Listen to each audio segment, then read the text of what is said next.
counsel seemed to put more premium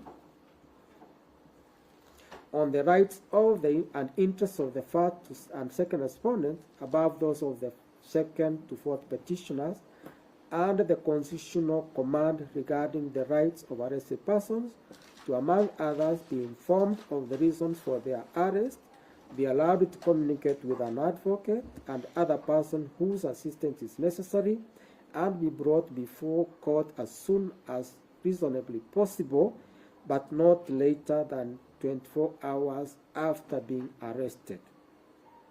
Mr. Nyamodi submitted quite correctly that the duty to justify denial of the right to be heard was on the court. Indeed, the Supreme Court observed in Sholei vs. Judicial Service Commission, and another, that the burden to justify a limitation of a fundamental right or freedom lies with the person limiting the right.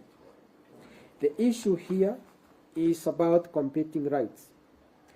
In one decision you see there, Jack Mukongo, Munialo, and others, for the Attorney General, this court observed that in considering the limitation, the court must bear in mind that there is no superior right and take into consideration factors including the need to ensure that the enjoyment of rights and fundamental freedoms by one individual does not prejudice the rights of others, which calls for balancing of rights under the principle of proportionality, because rights have equal value and therefore maintain the equality of rights.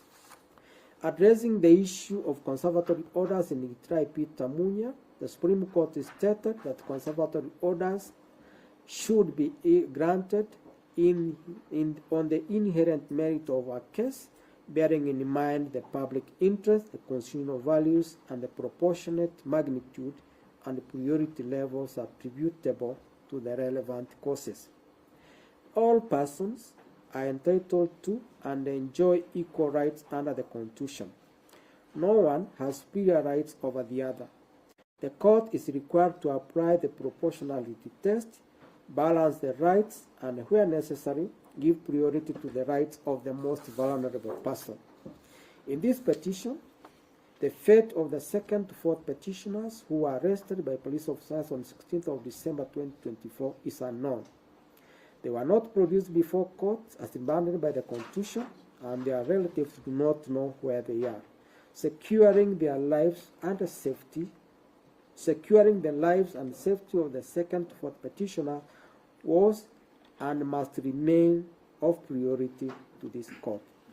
In the circumstances, considering the fact of this petition and the constitutional command that an arrested person be produced in court within 24 hours, noting that the second to fourth petitioners who were arrested by police officers under the command